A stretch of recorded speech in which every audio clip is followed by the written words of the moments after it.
Hoy continuamos con nuestro estudio en el libro de Nehemías y hoy llegamos al capítulo número 2. Así que si tienes una Biblia, por favor, ábrela en Nehemías capítulo 2. Nehemías capítulo 2 nos muestra el inicio de esta gran obra que comienza Nehemías para restaurar los muros de Jerusalén. El resto del libro nos va a hablar de esta gran obra de reconstrucción, las dificultades que atraviesa el pueblo, la provisión de Dios, la protección de Dios, el favor de Dios. Y este libro nos va a mostrar cómo Dios restaura a su pueblo. La restauración que vemos en este libro no solamente es una restauración física, sino también una restauración espiritual. Pero este capítulo que vamos a estudiar el día de hoy nos muestra un momento clave para que esta gran obra comience. El capítulo 2 nos habla de cuando Nehemías es enviado con el favor del rey Artajerjes para comenzar esta gran obra de reconstrucción.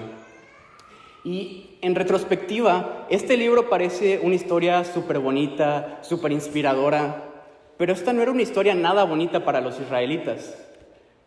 La situación que los israelitas estaban atravesando era una situación muy difícil. Ellos estaban regresando del exilio de Babilonia después de haber pasado uno de los momentos más trágicos de su historia.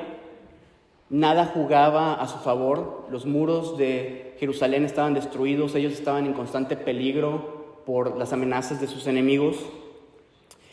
Y sin embargo, en medio de toda esta tragedia que los israelitas estaban atravesando, Dios decide bendecir a su pueblo a través de Nehemías y comienza esta gran obra de restauración.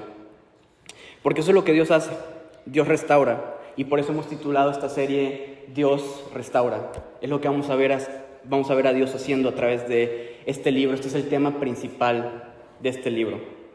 Y toda la restauración que vemos en este libro comienza en este capítulo y comienza con un gran momento de compasión en el corazón de Nehemías.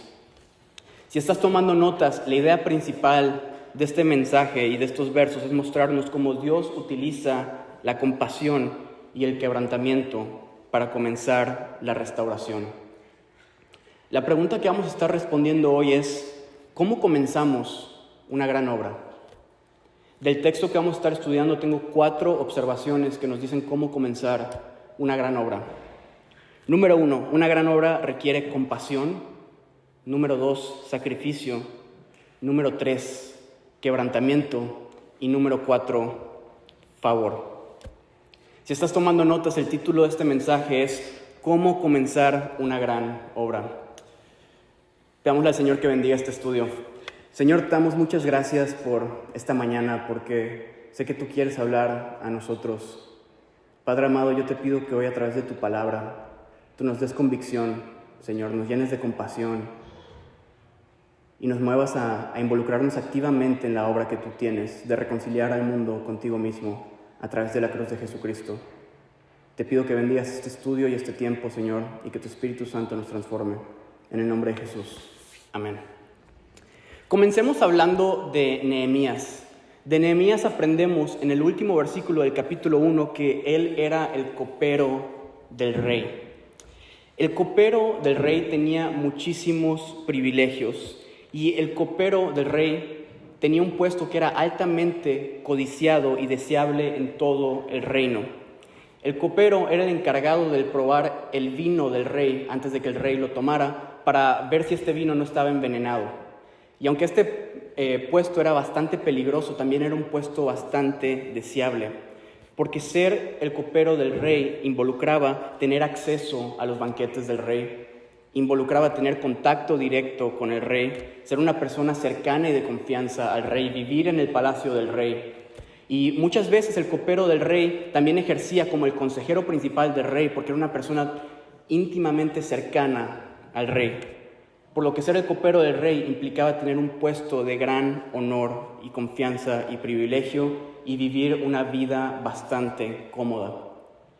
Quiero que se imaginen este contraste, Nehemías siendo el copero del rey comparado con lo que estaban viviendo el resto de los israelitas mientras ellos regresaban del exilio de Babilonia, luchando todos los días intentando encontrar refugio de sus enemigos, batallando por conseguir alimentos, no teniendo muros que los protejan de sus enemigos. Y cuando pensamos en la realidad que vivían el resto de los israelitas, no era ilógico pensar que Nehemías escogiera quedarse en el palacio del rey, en la comodidad y en la protección del palacio del rey. Y probablemente esto es lo que muchos de nosotros escogeríamos. Sin embargo, la compasión que Nehemías sentía por su gente no le permitió quedarse en el palacio del rey. Y esto me lleva a mi primera observación. Una gran obra comienza con compasión. Vean lo que dice el versículo 1, dice: Aconteció en el mes de Nisán, en el año 20 del rey Artajerjes, estando ya el vino delante de él, tomé el vino y se lo di al rey. Yo nunca había estado triste en su presencia. Se nos dice aquí que esto sucede en el mes de Nisán. El mes de Nisán es el mes de abril. Y si recuerdas el mensaje que nos compartió el pastor Jacob la semana pasada, Nehemías recibe las noticias de que Jerusalén estaba en ruinas en diciembre. Eso significa que han pasado 4 meses desde que Nehemías recibió las noticias de que Jerusalén estaba en ruinas, y en estos 4 meses Nehemías ha tenido tiempo para orar e interceder delante de Dios por su gente. Y en estos 4 meses la respuesta que Dios ha dado a las oraciones de Nehemías es la siguiente: compasión. Dios ha llenado el corazón de Nehemías con compasión. Después de 4 meses de interceder por su gente, es bastante evidente en el semblante de Nehemías que él no está en paz y se presenta triste delante del rey, porque Dios ha puesto una carga en el corazón de Nehemías, y Dios ha puesto esta carga para que Nehemías pueda hacer algo al respecto. Y esto es lo que la compasión hace en nosotros. No nos permite permanecer de la misma manera. Cambia algo dentro de nosotros para llevarnos a actuar. Buscando la definición de compasión en internet, esto fue lo primero que me salió en el buscador cuando busqué la palabra compasión. Dice así: la compasión es el sentimiento de tristeza que se produce al ver a alguien padecer, que impulsa a aliviar su dolor o sufrimiento, a remediarlo o evitarlo. La compasión, por definición, es un acto activo y no pasivo. La compasión nos lleva a actuar y a hacer algo al respecto. Y la compasión es algo que también nuestro Señor Jesús experimentó. El libro de Mateo, capítulo 9, versículo 36, nos dice que Jesús, viendo a las multitudes, tuvo compasión de ellas, porque estaban angustiadas y abatidas como ovejas que no tienen pastor. El corazón de nuestro Señor se llenaba de compasión, y era la compasión que sentía nuestro Señor lo que lo llevaba a sanar a los enfermos, a proveer alimento a los que tenían hambre. Fue su compasión lo que lo trajo a esta tierra para hacer algo por nuestra situación como pecadores. Y cuando pienso en este verso, me imagino el semblante de nuestro Señor cambiando cuando veía a las multitudes como ovejas sin pastor. Fue la compasión lo que llevó a Nehemías a mostrarse triste delante del rey, a pesar de que esto involucraba un gran peligro, como vamos a ver en el siguiente verso. Pero eso es un elemento necesario para que una gran obra comience. Una gran obra comienza con un momento de gran compasión. Y cuando sentimos esta gran compasión en nosotros, entonces estamos dispuestos a hacer sacrificios. Lo que me lleva a mi siguiente observación: una gran obra requiere sacrificio. Vean lo que dice el versículo 2. Y el rey me dijo: ¿por qué está triste tu rostro? Tú no estás enfermo. Eso no es más que tristeza de corazón. Entonces tuve mucho temor. Hay un motivo por el cual Nehemías nunca había estado triste delante del rey. El estar triste delante del rey involucraba un gran peligro. El rey, en la cultura en la que Nehemías estaba, era considerado la persona más maravillosa del mundo, por lo cual estar delante del rey siempre involucraba el que tú tuvieras una razón, un motivo de gran gozo. Y estar delante del rey requería que siempre tú tuvieras una sonrisa, y era tomado como un gran insulto el que tú estuvieras triste delante de la presencia del rey. Un insulto tan grande que incluso se podía castigar con la muerte. Y por eso Nehemías aquí nos dice: tuve gran temor. Nehemías sabía que esta era una regla básica de estar delante de la presencia del rey, que él siempre tenía que estar alegre delante del rey. Sin embargo, la tristeza, la compasión que él siente no le permite mostrarse alegre delante del rey, aunque esto le pueda costar la vida. Y en estos versos lo que vemos es a Nehemías poniendo en peligro su propia vida por el avance de la obra de Dios, por el avance de lo que Dios le ha llamado a hacer, por no ocultar lo que Dios ha puesto en su corazón. Y tú te puedes preguntar, eso está muy bien para Nehemías, pero eso ya no aplica para nosotros, ¿verdad? Acá estamos hablando de teología del Antiguo Testamento, esto ya no aplica para el Nuevo Testamento. No. El llamado que está siguiendo Nehemías aquí es el mismo llamado que Jesús daría a sus discípulos en el Nuevo Testamento. Vean lo que nos dijo nuestro Señor Jesús en Lucas capítulo 14, versículos 26 y 27.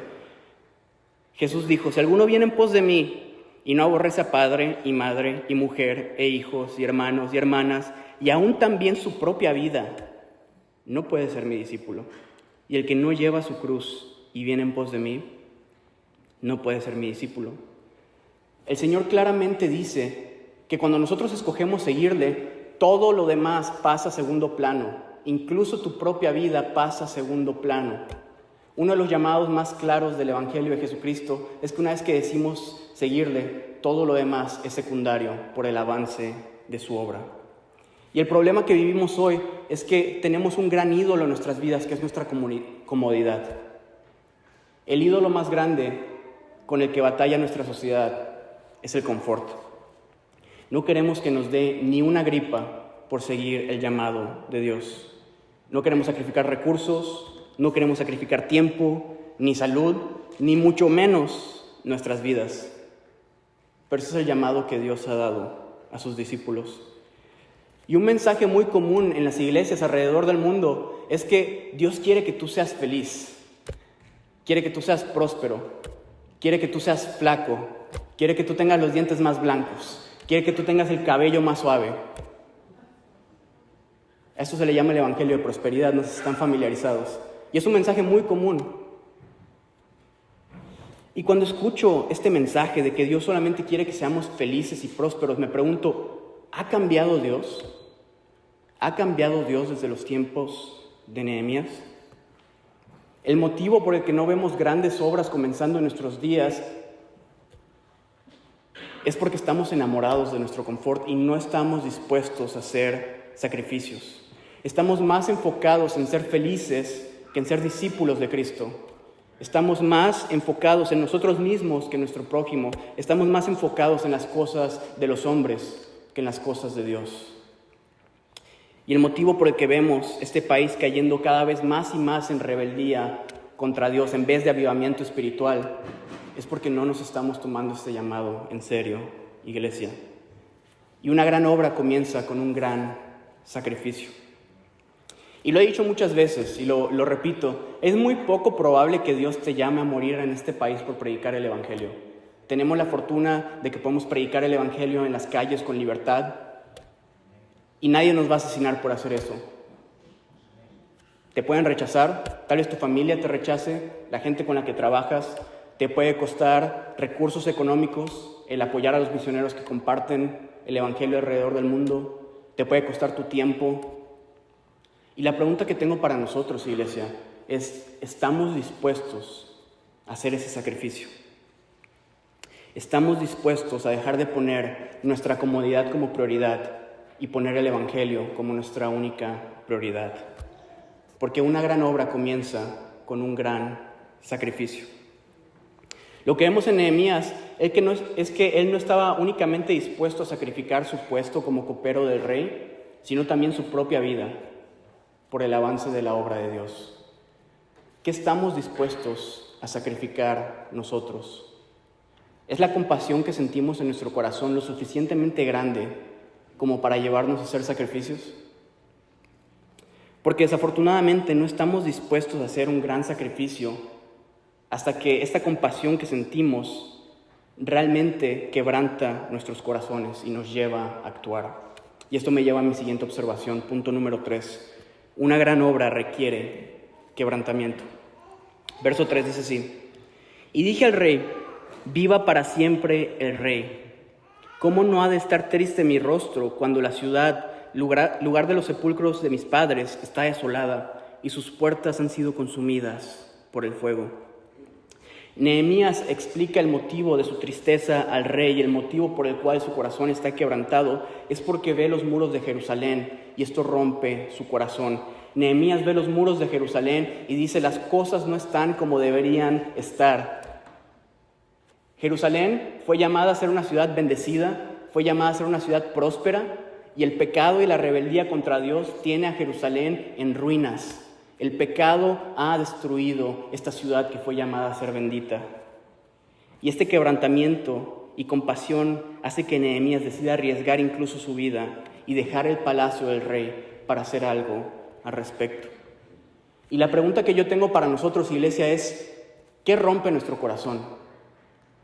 ¿Qué es eso que Dios ha puesto en nuestro corazón que nos lleva a compasión y que realmente quebranta nuestro corazón? Porque cuando analizamos la realidad del mundo en el que vivimos, hay muchísimas cosas que pueden romper nuestro corazón. Quiero compartir unas cuantas estadísticas con ustedes.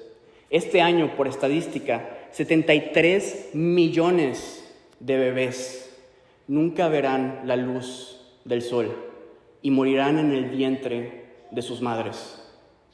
Cuando Dios llamó a las mujeres a ser dadoras de vida, ahora por estadística el lugar más inseguro en el que puedes estar en el planeta es el vientre de tu madre. 73 millones. Por estadística, 129 personas van a quitarse la vida el día de hoy y van a escoger el suicidio por no poder luchar con el dolor con el que viven y la falta de esperanza. Cuando Cristo vino a darnos vida y vida en abundancia. Por estadística, cada minuto que pasa, 20 mujeres en este país van a experimentar violencia psicológica o física. Y muchas de ellas van a perder la vida cada minuto. Cuando nuestro Señor nos llamó a nosotros, hombres, a dar la vida por nuestras mujeres, no a matarlas. Más de 7 personas morirán antes de que termine este mensaje por violencia entre pandillas en este país, cuando el Señor nos ha llamado a amar y a servir a nuestro prójimo. Por estadística, 7 de cada 10 personas creadas a la imagen y semejanza de Dios reportan haber sido discriminadas por su color de piel o por su acento en este país. Cuando Dios nos llamó a ser una gran familia y a ver la imagen de Dios en cada ser humano. Y yo sé que esto es algo que no queremos escuchar. Ser quebrantado es incómodo, pero una gran obra comienza cuando nos permitimos ser quebrantados, y es el quebrantamiento lo que nos lleva a la compasión y a la acción. Es a la gente quebrantada a la que Dios utiliza para restaurar. Y normalmente son las cosas que nos afectan a nosotros directamente, las cuales Dios pone como carga en nuestro corazón para que hagamos algo al respecto. Y también para que veamos que lo que hemos vivido no es en vano. Aquellos que han sido quebrantados son los que Dios utiliza para restaurar. Nehemías tenía un peso muy específico por los judíos, porque él, siendo judío, le rompía el corazón ver su ciudad, Jerusalén, y a su gente en ruinas. Pero Dios pone cargas diferentes en su gente para propósitos específicos. ¿Cuál es la carga que Dios ha puesto en tu corazón? ¿Cómo se ve esto en nuestras vidas? Déjame te doy un ejemplo. Yo tengo un peso muy específico por las personas que batallan con adicciones. Porque yo batallé con adicciones y de los 14 a los 20 años fui adicto y no podía salir de la prisión que eran las adicciones. Y cuando veo a una persona que está encadenada a adicciones, se rompe mi corazón y Dios me lleva a hacer algo al respecto. E interesantemente, la mayor parte de los hombres que he discipulado son personas que vienen de adicciones. Y Dios pone esta carga en mí porque sé lo que es estar en cadenas de adicciones.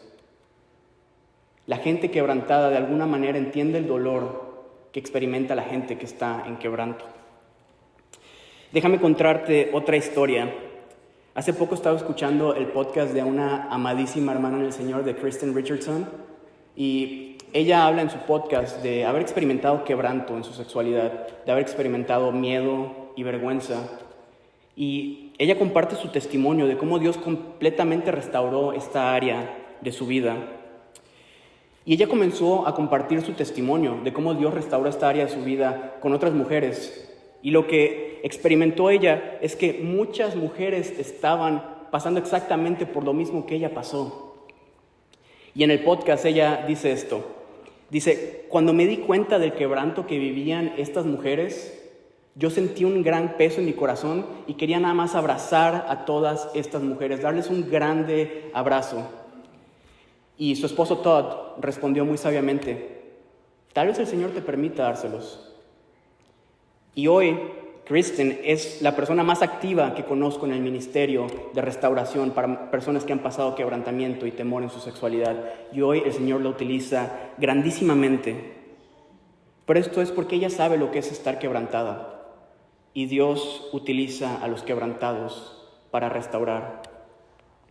Mira lo que nos dice la Escritura en 2 Corintios, capítulo 1, versículos 3 y 4. Dice, bendito sea el Dios y Padre de nuestro Señor Jesucristo, Padre de misericordias y Dios de toda consolación, el cual nos consuela en todas nuestras tribulaciones, para que podamos también nosotros consolar a los que están en cualquier tribulación, por medio de la consolación con la que nosotros somos consolados por Dios. Dios te consuela a ti para que después tú puedas ir y consolar a alguien más. Entender la soberanía y la providencia de Dios es entender que nada de lo que hemos pasado es en vano y que probablemente eso que te quebrantó a ti es algo que Dios quiere que vayas y restaures. ¿Cuál es la carga que el Señor ha puesto en tu corazón? Porque seguramente es ahí donde el Señor quiere utilizarte. Dios quebranta nuestro corazón y lo llena de compasión para llevarnos a la acción. Quiero que veamos ahora cómo el quebrantamiento de Nehemías lo lleva a la acción. Versículos 4 y 5.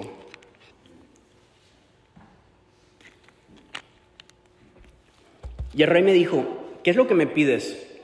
Entonces oré al Dios del cielo y respondí al rey, si le place al rey y si tu siervo ha hallado gracia delante de ti, envíame a Judá, a la ciudad de los sepulcros de mis padres, para que yo la reedifique. Nehemías presenta sus peticiones delante del rey y le pide al rey poder intervenir en esta gran obra. Nehemías no pide de manera indiferente.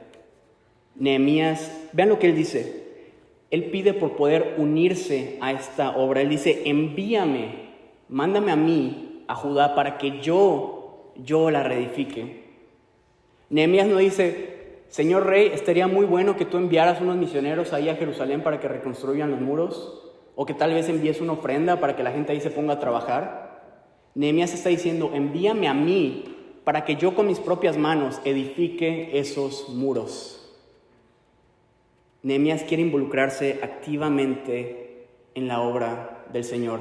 ¿Cuántos de nosotros pedimos así? Muchos de nosotros queremos avivamiento, queremos restauración, pero no queremos ser nosotros los que compartan el Evangelio. Queremos más discípulos de Cristo, pero no queremos ser nosotros los que discipulen. Queremos que comiencen todas estas grandes obras, pero no queremos que nos quite mucho tiempo. Queremos que Dios cambie al mundo, pero no queremos que nos cambie a nosotros. Y regresamos al mismo tema. Tenemos que estar dispuestos a sacrificar nuestro confort para comenzar una gran obra. Nehemías se involucró personalmente en esta obra. Y cuando nos permitimos ser realmente quebrantados, entonces estamos dispuestos a hacer algo al respecto y a decir sí al llamado, como lo hizo Nehemías, a involucrarnos. Cuando hay compasión y se está dispuesto a hacer un sacrificio, cuando hay quebrantamiento, entonces podemos comenzar con una gran obra. Y es ahí cuando viene el favor del rey. Y este es mi último punto. Una gran obra requiere favor. Versículos 6 y 8 dicen así. Entonces el rey me dijo, estando la reina sentada junto a él, ¿cuánto durará el viaje y cuándo volverás? Y le agradó al rey enviarme y le di un plazo fijo. Y dije al rey, si le agrada al rey, que se me den cartas para los gobernadores de las provincias más allá del río, para que me dejen pasar hasta que llegue a Judá. Y una carta para Asaf, guarda del bosque del rey, a fin de que me dé madera para hacer las vigas de las puertas de la fortaleza que está junto al templo, para la muralla de la ciudad, y para la casa a la cual iré. Y el rey me lo concedió porque la mano bondadosa de Dios estaba sobre mí. Nehemías pide el favor del rey y lo recibe. Si se dan cuenta, lo que Nehemías está pidiendo acá no es poco. Nehemías literalmente le está pidiendo al rey que financie por completo la obra de reconstrucción de los muros de Jerusalén. Y visto desde el punto de vista humano, esto es algo demasiado grande como para pedir. Esto parecía una misión imposible, pero lo que nos muestra la Biblia una y otra vez es que las cosas que son imposibles para los hombres son posibles para Dios. Y lo que es difícil para nosotros, para Dios es muy sencillo. Y Nehemías recibe el favor del rey Artajerjes, pero él reconoce por qué recibe el favor. Vean lo que dice acá.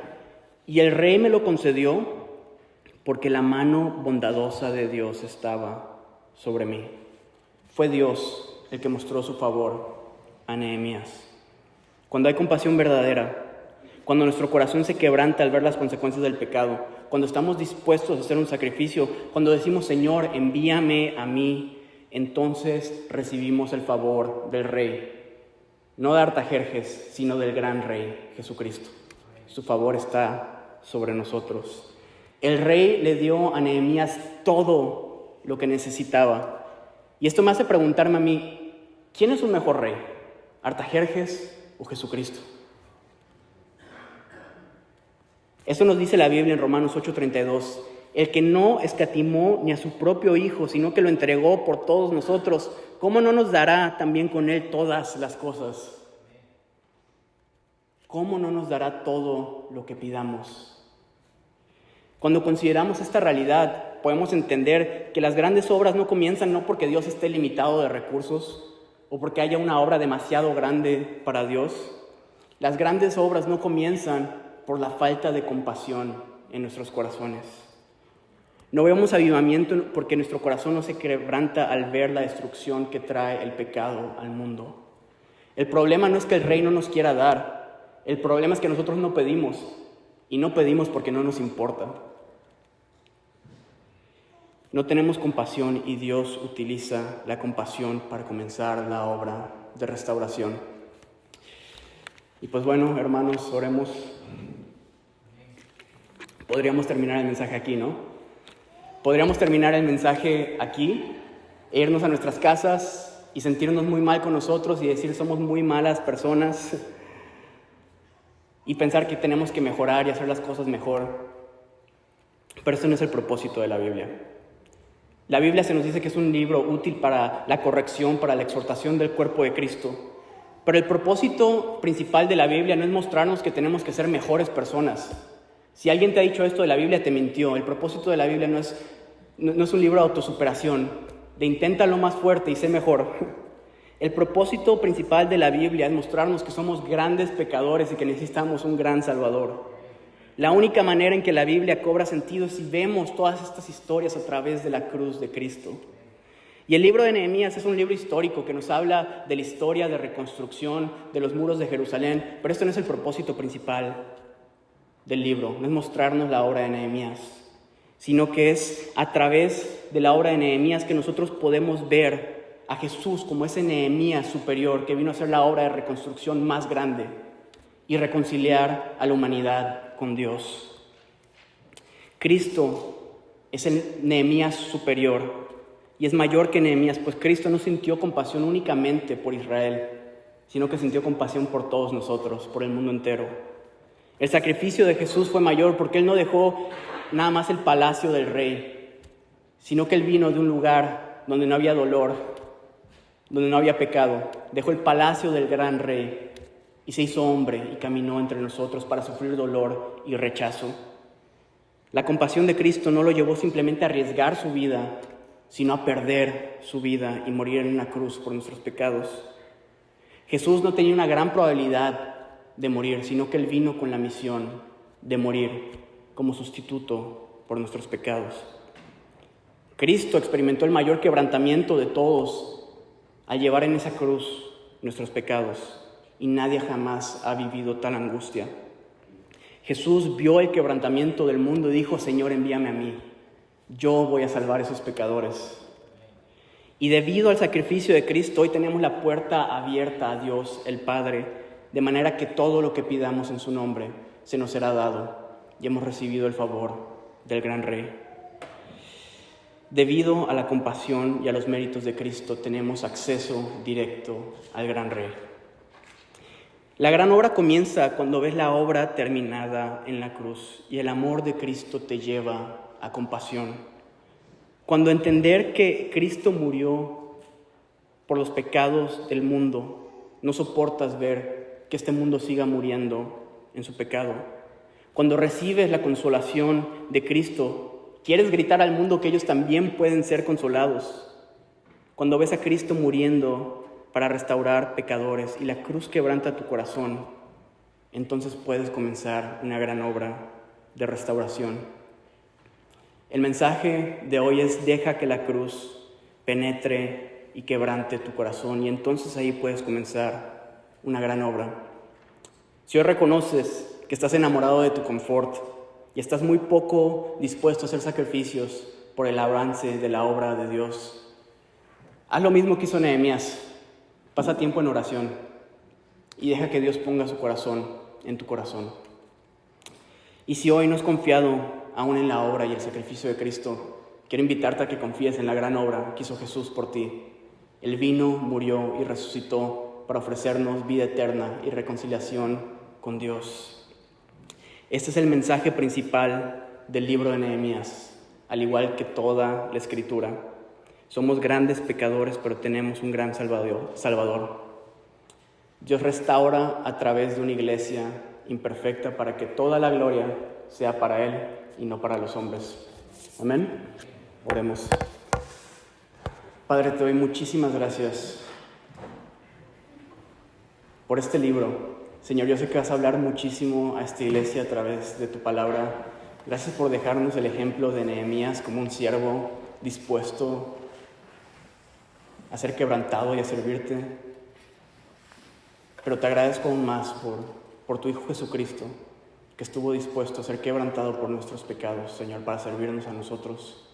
Aun cuando éramos enemigos, Señor, tú nos amaste de tal manera que viniste a morir por nosotros, y por eso te agradecemos hoy, por eso nos reunimos hoy, por eso te cantamos hoy, porque solamente tú eres digno de toda adoración y alabanza. Señor, te pido que hoy, mientras reflexionamos en tu sacrificio en esa cruz, tú nos puedas llevar a compasión, y esa compasión nos lleva a restaurar este mundo que se pierde en pecado. Te pido que hoy podamos anunciar como iglesia que Cristo restaura, que tú eres un Dios que salva, poderoso para salvar. Te damos gracias por este mensaje que nos has dado, Señor. Te pido que podamos ser fieles para compartirlo. Te amamos, Señor, y pedimos todo esto en el nombre de tu Hijo Jesús. Amén.